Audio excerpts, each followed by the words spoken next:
నమస్తే, నా పేరు తేజస్విని. బీసీఎన్ న్యూస్ కి స్వాగతం. ముందుగా ముఖ్యాంశాలు. వెనుకబడిన ప్రాంతాల్లో పరిశ్రమలకు అధిక ప్రోత్సాహకాలు అందిస్తా ఉన్న సీఎం చంద్రబాబు. ఉత్తరాంధ్ర రాయలసీమ అభివృద్ధిపై ప్రత్యేక దృష్టి సారిస్తామని వెల్లడి. జూలై 2 నుండి ప్రభుత్వ విజయాలను ఇంటింటికి తీసుకువెళ్లాలని కేడర్కు మంత్రి లోకేష్ పిలుపు. ఓర్పు సహనంతో ప్రజా సమస్యలు పరిష్కరించాలని సూచన.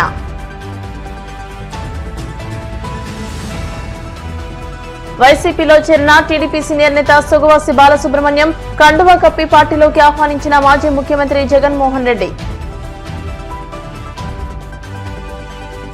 పశ్చిమ గోదావరి జిల్లా భీమవరంలో దారుణం. పెళ్లికి నిరాకరించిందని వివాహిత గొంతు కోసిన యువకుడు. రాష్ట్రంలోని వెనుకబడిన ప్రాంతాల్లో పెట్టుబడులు నెలకొల్పే పరిశ్రమలకు అధిక ప్రోత్సాహకాలు అందిస్తామని ముఖ్యమంత్రి చంద్రబాబు పారిశ్రామికవేత్తలకు స్పష్టం చేశారు. Federation of Indian chambers of commerce and industry జాతీయ కార్యవర్గ సమావేశంలో ఆయన మాట్లాడుతూ రాష్ట్రంలో పెట్టుబడులకు ఉన్న విస్తృత అవకాశాలను, ప్రభుత్వ ప్రాధాన్యతలను ఆయన వివరించారు.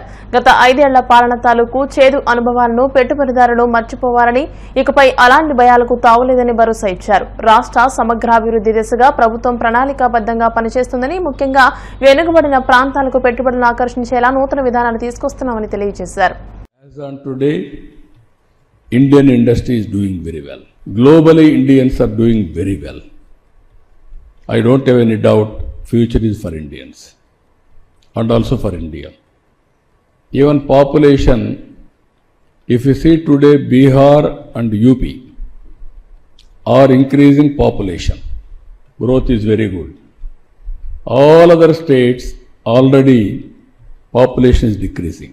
2.1% replacement level. Country has reached 1.9%. The present advantage will be there up to 2047. If you can plan population management, 146 crore population, China is 130 crores now. 146 crores, it will become 165, 170 or 180 crores. As on today, 4 crores are outside India globally. Migration. If you can make 30 crore Indians outside, every country, more than 150 countries. As on today, highest per capita income are Indians. Tomorrow, corporate governance and public governance, more than 150 countries we can dominate by doing service to those people. That is the beauty of Indian policy. Recently, we got very good advantage. Some of the ArcelorMittal steel plant is coming.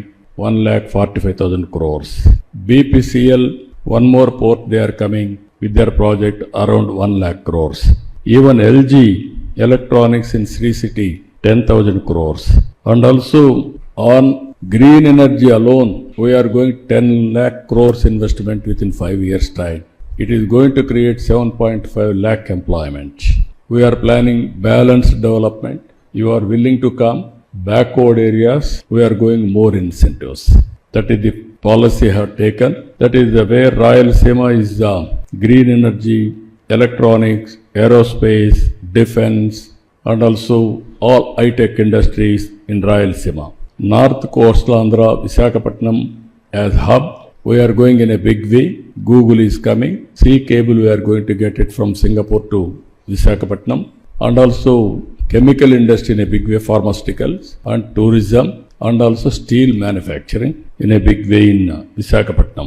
Godavari districts are very strong in aquaculture, food processing, that is another area. Amaravati, Quantum Valley, innovations and also futuristic technologies and other areas we are going here. And ultimately, I am appealing all of you, technology how we are using, one example I am giving. Within 1 year, all my government services are online.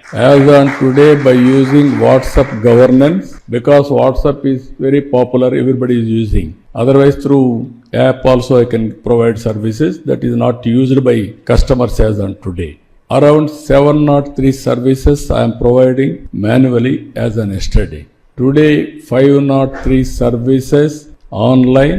By August 15, all 703 services will be online no need to come to any office, it is online. Even sometimes downloading, they may take some time. For example, they want to book RTC rate. If they dial that number, hi, such and such a place, such and such a place I want to go, this is the time. Then it will give the buses, names, everything. You can book straight away. No need searching, no need again going to details. That is the organization we are building. One thing I am asking you, invest in Andhra Pradesh, see the governance.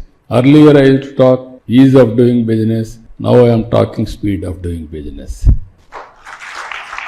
For the last 1 year, 25 cabinet meetings, 25 state investors promotion board meetings, 25 state investors promotion committees. We have cleared all the proposals. Every 15 days I am clearing. We got proposals nearly 9.5 lakh crores investment as on today. It is going to create 8.5 lakh employment. We have created nearly 5 lakh crores proposals. They are all on ground today. So you do that. And also second thing, I am requesting all of you, Vicky, Director General is here. She is permanent. All presidents are coming under rotation. That is every organization. So I am asking her to promote P4. That is public-private people's partnership. So that people will remember us, or otherwise there will be hatred after some time. Society should be peaceful. So I am promoting this. How to work it out, all of us will work it out. Ultimately, we are very keen to work with Vicky by having collaboration to promote MSME. Wherever you are having technical knowledge or expertise, we want to work with you. And ultimately, we want to take the benefit. I wanted to produce a proof of concept for rest of the country. I am telling you again, another 10 years. Very inspiring time. Don't miss. If you miss now this 10 years, you will miss even future. That is my advice. Because you are all in the field, think globally, act globally. Distance is not the constraint. So I am confident Vicky will move in this direction, and Vicky organization has to contribute for the national development and Indians to be the global citizens or global. రాష్ట్రంలో నూతనంగా కొలువుదీరిన కూటమి ప్రభుత్వ విజయాలను July 2వ తేదీ నుండి ప్రతి ఇంటికి చేరవేయాలని మంత్రి నారా లోకేష్ పార్టీ శ్రేణులకు పిలుపునిచ్చారు. మచిలీపట్నంలో నిర్వహించిన ఉత్తమ కార్యకర్తల సమావేశంలో ఆయన పాల్గొన్నారు. పార్టీ కోసం మహర్నిశలు శ్రమించిన ఏ ఒక్క కార్యకర్తను విస్మరించేది లేదని, వారి సేవలను తప్పనిసరిగా గుర్తిస్తామని ఈ సందర్భంగా లోకేష్ హామీ ఇచ్చారు. ఇకపై పార్టీ అధినేత చంద్రబాబు తాను ప్రతిరోజు 5 కార్యకర్తలతో నేరుగా మాట్లాడి ప్రభుత్వ కార్యక్రమాల అమలు తీరు, పార్టీ అంతర్గత సమస్యలపై ఫీడ్బ్యాక్ తీసుకుంటామని వెల్లడించారు. కమ్యూనికేషన్ గ్యాప్ వల్ల కొన్ని సమస్యలు తలెత్తుతున్నాయని, పార్టీ సంస్థాగత విషయాలు, సమస్యలపై చంద్రబాబుతో ఎప్పటికప్పుడు చర్చిస్తున్నట్టు లోకేష్ తెలియజేశారు.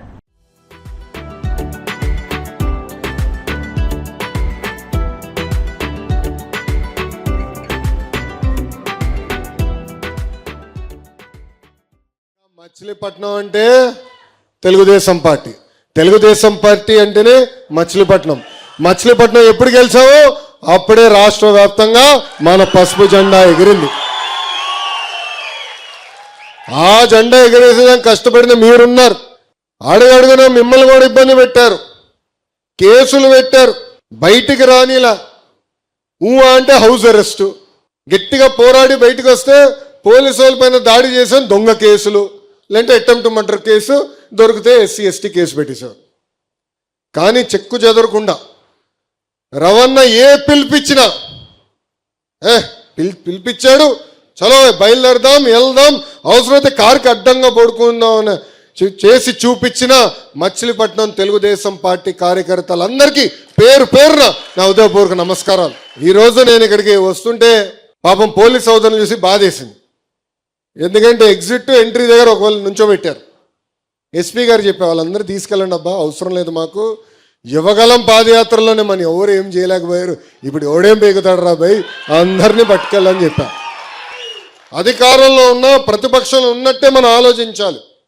మనందరం ఒక పెద్ద కుటుంబం, సమస్యలు మనకు ఉంటాయి.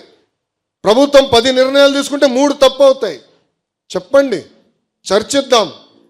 ఎమ్మెల్యేగా రవి అన్న ఉన్నాడు, ఏకంగా ఇక్కడ పార్లమెంట్ పార్టీ అధ్యక్షుడిగా కొనకల నారాయణ గారు ఉన్నారు, పార్టీ అబ్జర్వర్ ఉన్నారు, ఇంకా జోనల్ కోఆర్డినేటర్ రాజు గారు ఉన్నారు, పల్లా శ్రీనన్ ఉన్నాడు, నేను ఉన్నా. మనం ఆడుకోవాలి, చర్చించుకోవాలి. మనం ఏదైతే తప్పు జరుగుతుందని భావిస్తామో అది తీర్చిదిద్దే వరకు మనం పార్టీ లోపల పోరాడాలి. అధికారంలో ఉన్న కాలు రెగరేసుకుని తిరుగుతాం కాదు. 151 11 అయిందంటే దానికి కారణం అహంకారం, అంటే వాళ్ళ మాట విధానం. ఇప్పుడు కూడా అధికారంలో ఉన్నట్టు కాలు రెగరేసుకుంటున్నారు. చేయనండి, కానీ ఎర్ర బుక్ అని వాళ్ళు ఇప్పుడు ఎర్ర బుక్ రాజ్యాంగం అని భయపడిపోతున్నారు రా స్వామి. మొన్నటి వరకు మీసాలు మెల్లేసి అబే నాకేమవుతుందో తోపుతురం ఏమన్నారు ఆయన తమ్మినేని గారు, రథం ఏదో వస్తుందంట, అందరికి కస అన్నాడు, అయిపోయింది. కార్యకర్తల పైన ఎక్కిపోయాడు ఆయన. మీరు అందరూ వైకాపాలో ఒకటే అడగాలి, అధికారంలో కలవలేకపోయారు, అది డిఫరెంట్ స్టోరీ. ప్రతిపక్షంలో ఉన్నాడు, ప్రతిపక్ష హోదా కూడా లేదు, పులివెందుల ఎమ్మెల్యేనే, ఫుల్ టైం ఉంది, ఎందుకు మిమ్మల్ని కలవట్లేదు? కనీసం ఇప్పుడు కూడా కలవట్లే, ఒక్క ఫోటో కూడా దిగట్లా. అంటే సొంత కార్యకర్తలంతా ఎంత చిన్న చూపు ఒక్కసారి మీరు ఆలోచించారు. దేవుడు కూడా అందరి కోరికలు తీర్చలేడు, కానీ మనవంతు మనం ప్రయత్నించాలి. ఇప్పుడు రవణ అనేక అద్భుతమైన కార్యక్రమాలు చేస్తున్నారు, నియోజకవర్గంలో కూడా బాగా జరుగుతున్నాయి. కానీ నేను కోరేది కూడా ఏంటంటే, మన వార్డు అధ్యక్షులు ఉంటారు, మండల అధ్యక్షులు ఉంటారు, అధికారులు వాళ్ళు గుర్తించాలా, వాళ్ళు అడిగింది కోరిన పనులు చేయాల్సిన బాధ్యత కూడా వాళ్ళ పైన ఉంది. అలాంటి డైరెక్షన్ ఇవ్వాల్సిన అవసరం కూడా రవాణా పైన ఉంది. అలానే మీరు చట్టాన్ని ఉల్లంఘించి చెడ్డ పేరు పట్టుకు తీసుకొస్తే వదిలిపెట్టారు, నేనే వస్తా కర్ర పట్టుకుని. కూటమిని బలోపేతం చేద్దాం, మన పార్టీని మనం బలోపేతం చేసి ముందరికి వెళ్దామని ఈ సభాముఖంగా మీ అందరు తెలుపుకుంటూ, వార్డు అధ్యక్షులు వార్డులో ఉన్న సమస్యలు మీరు పరిష్కరించాలి. ఒకవేళ మీ వల్ల అవ్వకపోతే కంపల్సరీగా మన పట్టణ పార్టీ అధ్యక్షుడు తీసుకురాలి. ఆయన కూడా చేయలేకపోతే కంపల్సరీగా కొల్లు రవి అన్న మీరు పట్టుకోవాలి, కూర్చోబెట్టి పరిష్కరించుకోవాలి. రవి అన్న కూడా చేయలేకపోతుంటే కంపల్సరీగా పార్లమెంట్ పార్టీ అధ్యక్షుడికి బాధ్యత ఉంది, ఆయన చేయాలి. ఆయన వల్ల కూడా అవ్వకపోతే జోనల్ కోఆర్డినేటర్ రంగంలోకి దిగుతాడు, ఎందుకు అవ్వలేదా అని అధికారులు వాయిస్తాడు. ఆయన వల్ల కూడా అవ్వకపోతే పల్లా గారికి చెప్తారు, దాని తర్వాత నేను దిగుతాను. ప్రాసెస్ ఫాలో అవుదాం. ఎందుకంటున్నానంటే అందరూ లోకేష్ గారికే చెప్పాలి, అన్ని సమస్యలు లోకేష్ గారే పరిష్కరించాలంటే నేను మనిషినే స్వామి. టీడీపీ సీనియర్ నేత సుగవాసి బాలసుబ్రహ్మణ్యం వైసీపీలో చేరారు. తాడేపల్లిలోని క్యాంపు కార్యాలయంలో మాజీ ముఖ్యమంత్రి జగన్మోహన్ రెడ్డి ఆయనకు కండువా కప్పి పార్టీలోకి ఆహ్వానించారు. 4 దశాబ్దాలుగా టీడీపీలో కొనసాగిన సుగవాసి కుటుంబం టీడీపీలో జరుగుతున్న అవమానాలు తట్టుకోలేకే ఆ పార్టీని వీడి జగన్ వెంట నడవాలని నిర్ణయించుకున్నామని వెల్లడించారు. సుగవాసి పాలకొండ్రాయుడి రాజకీయ వారసుడిగా సుబ్రహ్మణ్యం 1995 నుండి ప్రత్యక్ష రాజకీయాల్లో ఉన్నారు. ఆయన రాయచోటి జడ్పీటీసీ సభ్యుడిగా విజయం సాధించారు. 2000 సంవత్సరంలో ఉమ్మడి కడప జిల్లా పరిషత్ చైర్మన్ గా పనిచేశారు. 2024లో రాజంపేట ఎమ్మెల్యే అభ్యర్థిగా పోటీ చేసి ఓడిపోయారు.